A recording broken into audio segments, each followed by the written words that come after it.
What most women know is that they get their period every month, but they do not know the 4 phases that their body undergo before the period actually comes. These phases actually causes the reason why you are energetic sometimes, and sometimes you're more confident, but sometimes you get emotional, tired and bloated. These phases also has to do with what affects your mood, your hormones, your productivity and etc. In today's video, I'm going to walk you through the 4 phases of menstrual cycle and what your body is actually going through. If you are a student, a girl, a woman that is still undergoing her menses or not, or you just want to gather knowledge about the female body. Hi guys, welcome back to my channel. My name is Vera, and in today's video I'm going to be sharing with you the 4 menstrual cycle phases that you should probably know. And the 4 phases are the menstrual phase, the follicular phase, the ovulation phase and the luteal phase. If this sounds like something you want to learn more about, please stick around and watch this video to the end. Don't forget to give this video a thumbs up, subscribe to this channel, turn on post notifications so you get notified each time I upload on this channel. And with that being said, let's get right into the video. So the first phase we are going to be discussing in this video is the menstrual phase. The menstrual phase is the phase we call the period. This is the phase you see when you are menstruating, like you see blood coming out from your vagina area. This phase occurs in the first day of menstrual cycle. What happens in this phase is that the uterine lining starts shedding. So in a situation where the eggs did not fertilize, the uterine lining will start shedding, and then it turns to the blood that you see every month. For most women, this phase lasts for 3 to 7 days. This is where you say, oh, my period runs for 3 days, 4 days, 5 days, 6 days, and mostly 7 days. It varies basically from person to person. Different persons have different times or different number of days they see their period in a month. So the major changes that you experience in this phase is abdominal cramp, headache, back pain, fatigue, and also mood changes, which is common in most females. The reason for these changes is because there is a drop in the estrogen and progesterone level. These hormones, when they are reduced, they cause this tiredness. They are also the reason why the uterus starts contracting, which causes abdominal cramps. You understand that when your uterus starts contracting to shed off the linings, your abdomen will start paining you here and there. You should basically just think of this phase as the resecting phase. This is basically when the body is resecting and shedding off the old linings for a new cycle to start. Once bleeding stops in this phase, the next phase comes for, which is the follicular phase. The next phase of menstrual cycle is the follicular phase, and in this phase, which follows the menstrual phase, it actually starts on the first day of your period, but it continues soon after your period. So in this phase, the brain sends signals to the ovaries through hormones. The hormone is called FSH, which is stimulating hormone. This hormone goes to the ovary to tell it to begin to develop follicles. These follicles are tiny sacs inside the ovaries that contains immature eggs. Usually several follicles are produced, but only one dominant follicle prepares to release an egg. Another thing starts happening in this phase is that the uterus that was shed off in the previous phase starts to thicken again. This is just in preparation of pregnancy in case there is going to be fertilization. There are things most women experience in this phase, which include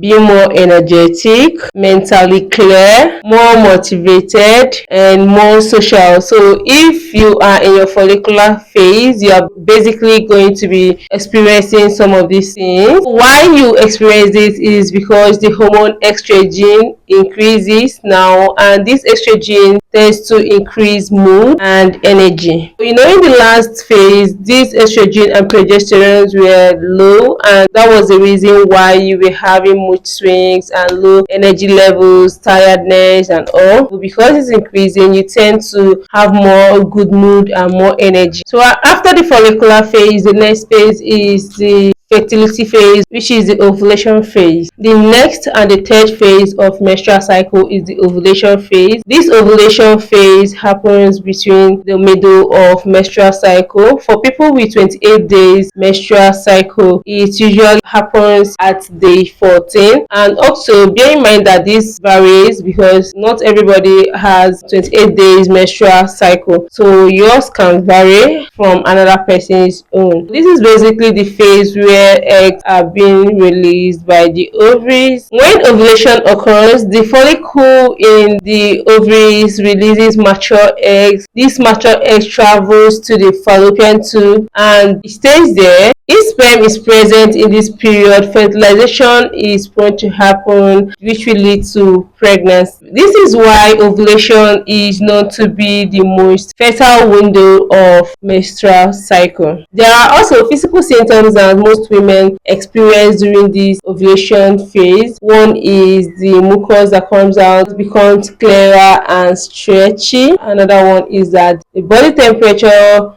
increases slightly. Another one is that they start feeling pelvic pain in one side of the body. However, the eggs last for 24 hours in the body if it did not get fertilized. The ovulation phase ends and it moves over to the next phase, which is the luteal phase. The last and final stage of the menstrual cycle is the luteal phase, and we also did others which we should do some recap. We said we have the menstrual phase, we have the follicular phase, and we have the ovulation phase, and now lastly we have the luteal phase. You might be wondering what basically happens in the luteal phase if all the phases have already done the most part that we already kind of know. What actually happens in this stage is when the follicles releases eggs and the empty follicles transform to what we call corpus luteum. So this corpus luteum, what it actually does is that it produces progesterone, and this progesterone helps in thickening the walls of the uterus to make it conducive, to make it ready for pregnancy. So in a situation where the eggs were not fertilized, the corpus luteum will start breaking down, which will now make the progesterone to start dropping, and this will now make the uterine walls to as well start shading. So this phase whereby the progesterone and the estrogen starts dropping, it will now lead to the contraction of the uterus and causing uterine shedding, which is going to transform us back to menstrual phase. So in this phase, there are common symptoms that women experience. We have bloating, breast tenderness, irritability, mood swings. Yeah, in luteal phase you experience mood swings. That is the feeling you have before you start your menses. And also